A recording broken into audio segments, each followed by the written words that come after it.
नमस्कार, जोहार। मेरा नाम है दशरथ प्रधान और आप देखना शुरू कर चुके हैं छोड़ा नागपुर लाइव। सुबह की 5 बजे की स्पेशल बुलेटिन में आप सभी का बहुत बहुत स्वागत है। तो चलिए जानते हैं झारखंड की 25 बड़ी खबरों को फटाफट अंदाज में। तो पहली बड़ी खबर देखिए सरायकेला से आ रही है, जहां साउथ ईस्ट कंस्ट्रक्शन कंपनी ने मृतक यादव महातो के आश्रितों को 6 लाख रुपए का चेक प्रदान किया। साउथ ईस्ट कंस्ट्रक्शन कंपनी ने मृतक यादव महातो और पिल्टू के आश्रितों को आज 6 लाख रुपए का चेक प्रदान किया है।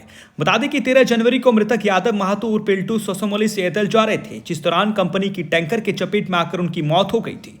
मृतक के परिजनों ने कंपनी से मुआवजा की मांग की थी, जिस पर कंपनी ने 13 जनवरी को 50,000 रुपये और 14 जनवरी को 1 लाख रुपए प्रदान की थी। इसके अलावा कंपनी ने मृतक के आश्रितों को 6 लाख रुपए मुआवजा और पत्नी फूलकुमारी देवी को परिवार की भरण पोषण के लिए प्रतिमाह 8,000 रुपए देने पर सहमति व्यक्त की है।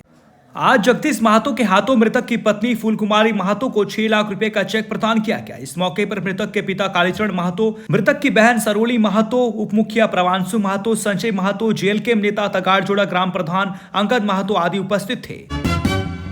अगली खबर देखिए, जहां सरायकेला जिले के गम्हरिया थाना क्षेत्र में एक पत्रकार को अवैध ईंटा भट्टे के कारोबारी से जान से मारने की धमकी मिली है।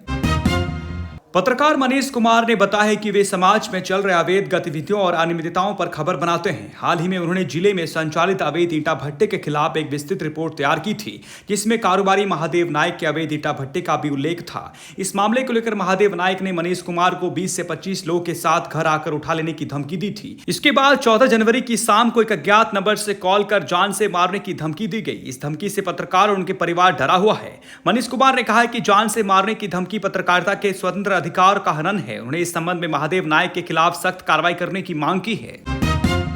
अगली खबर देखिए जमशेदपुर से है, जहां भाजपा नेता और सरायकेला विधायक चंपाई सोरेन की तबीयत अचानक खराब हो गई।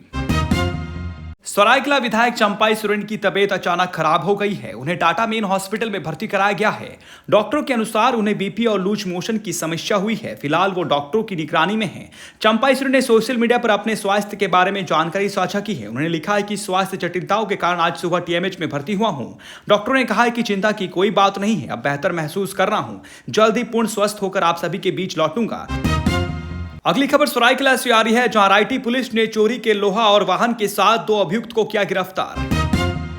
यह घटना 17 जनवरी की रात की है, जब प्लेटिना सिटी आसंगी के पास पुलिस ने संदिग्ध हालत में एक टाटा मैजिक गाड़ी संख्या J05D6596 को रोका। गाड़ी में मकान निर्माण में उपयोग होने वाली पुराना लोहा, पाइप, मशीन और लोहे के पिलर लदे हुए थे। इन सामानों का कुल वजन 4 क्विंटल 30 किलोग्राम है, जिसकी अनुमानित कीमत 20,000 रुपया है। पुलिस द्वारा जारी प्रेस विज्ञप्ति के अनुसार गाड़ी रुकवाने की कोशिश के दौरान चालक ने वाहन भगाने का प्रयास किया, लेकिन पुलिस ने पीछा कर उसे रोक लिया। गाड़ी के साथ एक काले रंग की बिना नंबर प्लेट वाली स्प्लेंडर मोटरसाइकिल भी पकड़ी गई है। मोटरसाइकिल पर सवार व्यक्ति पुलिस को देखकर भाग निकला। गिरफ्तार व्यक्तियों ने स्वीकार किया है कि उक्त लोहा गम्हरिया स्थित एक स्क्रैप टाल मालिक वरुण सिंह के निर्देश पर लोड किया गया था। फिलहाल घटना में शामिल स्क्रैप टाल मालिक वरुण सिंह और मोटरसाइकिल सवार अन्य व्यक्ति की तलाश जारी है। पुलिस घटना में जुड़े अन्य अपराधियों की पहचान और गिरफ्तारी के लिए जांच कर रही है। अगली बड़ी खबर देखिए, जहां रांची में दर्दनाक हादसा, तीरू फॉल में एक साथ डूबे 3 दोस्त, तीनों की मौत। झारखंड के रांची से दर्दनाक घटना सामने आई है। यहां के बुढ़मू प्रखंड के तीरू फॉल में नहाने गए 3 दोस्तों की डूबने से मौत हो गई। मृतकों में से 2 सगे भाई थे। दोनों सगे भाई रांची के रहने वाले थे। इनमें से एक गुरुग्राम में नौकरी करता था, जबकि दूसरा भाई रांची में आईएचएम में पोस्टेड था। तीसरा मृतक युवक चानो करकट का रहने वाला था। 2 भाइयों के साथ 3 लोगों की मौत की खबर से परिवार के साथ ही पूरे गांव में कोहराम मचा हुआ है।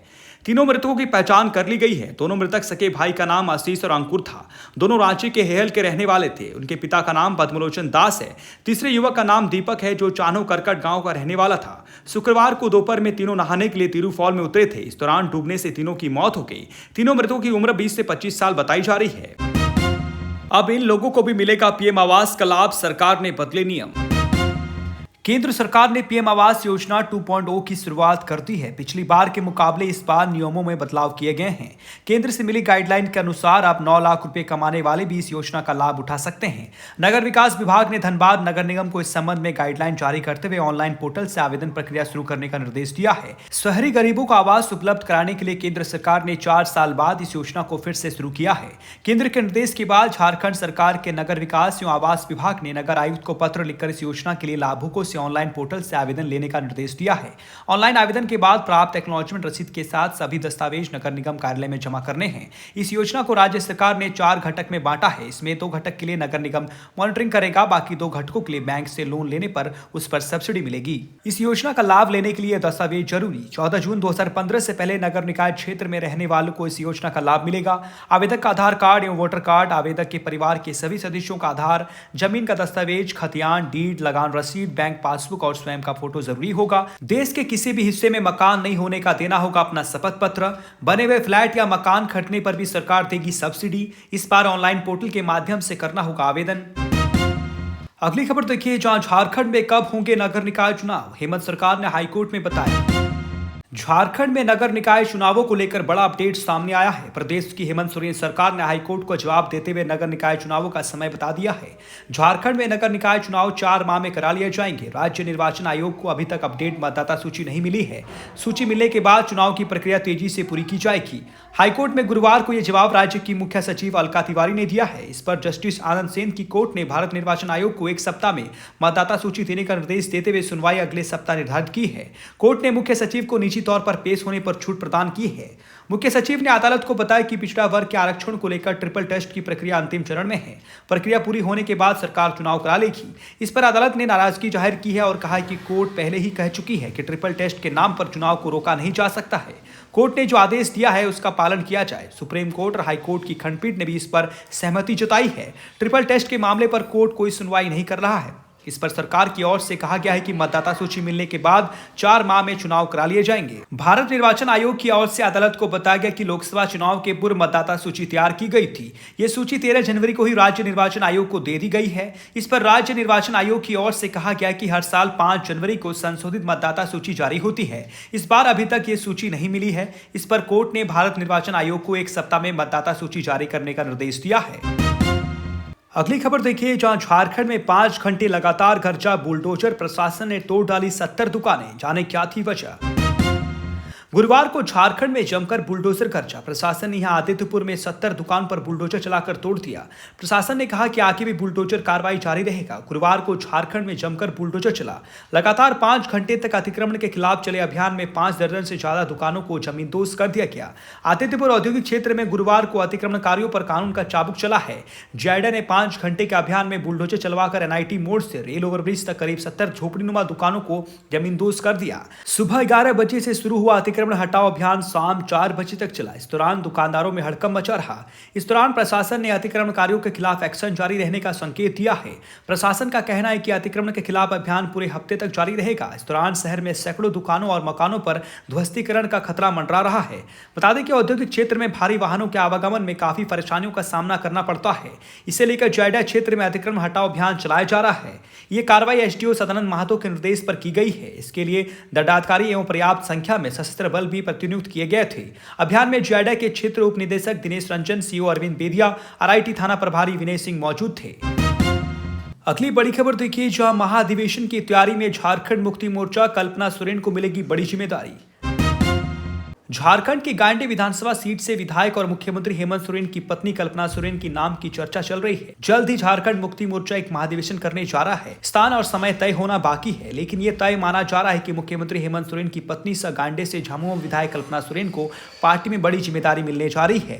पूर्व मुख्यमंत्री और राज्यसभा सांसद शिबू सोरेन झामुमो अध्यक्ष बने रहेंगे। मुख्यमंत्री हेमंत सोरेन कार्यकारी अध्यक्ष की जिम्मेदारी निभाते रहेंगे। झामुमो केंद्र महासचिव विनोद कुमार पांडे के अनुसार हेमंत सोरेन के जेल में रहने के बाद कल्पना सोरेन पार्टी के कार्यकर्ताओं और राज्य के लोगों की मांग पर राजनीति में आई। उन्होंने लोकसभा और उसके बाद विधानसभा चुनावों में झामुमो की ओर से दी गई जिम्मेदारियों को बखूबी निभाया। कल्पना ने पार्टी के स्टार प्रचारक के रूप में दर्जनों जनसभाओं को संबोधित किया और पार्टी के पक्ष में वोट की अपील का सकारात्मक परिणाम भी उनके हिस्से में आया है। 2/3 बहुमत से इंडिया गठबंधन की सरकार सत्ता में लौटी। इस जीत में कल्पना सोरेन के अद्वितीय योगदान को सभा ने स्वीकार किया है। जानकारों का कहना है कि कल्पना सोरेन ने अपनी मेहनत के बलबूते पर राजनीतिक हैसियत अर्जित की है। ऐसे में उन्हें हेमंत मंत्रिमंडल में जगह मिलनी चाहिए थी, लेकिन परिवारवाद के आरोप को दूर रखने के लिए हेमंत सोरेन ने कल्पना के लिए कुछ और सोचा। माना जा रहा है कि राज्य की जनता झामुमो के कार्यकर्ताओं और पदाधिकारियों में कल्पना की लोकप्रियता को देखते हुए उन्हें झामुमो संगठन में अहम जिम्मेदारी देने जा रही है। अगली बड़ी खबर देखिए, जहां रिम्स में हैवानियत इलाज करने आई युवती को देख सुरक्षा गार्ड की डोली नियत कर डाला दुष्कर्म। जहां लोगों को जीवनदान मिलता है, मरीजों के दुख दर्द को दूर किया जाता है, वहीं पर एक सुरक्षा गार्ड ने युवती की इज्जत को तार तार कर दिया है। मामला राजधानी के सबसे बड़े अस्पताल रिम्स का है। दरअसल अस्पताल में इलाज करने आई 20 वर्षीय युवती के साथ एक सुरक्षा कर्मी ने रिम्स की छत पर ले जाकर दुष्कर्म किया है। हालांकि आरोपी को गिरफ्तार कर लिया गया है।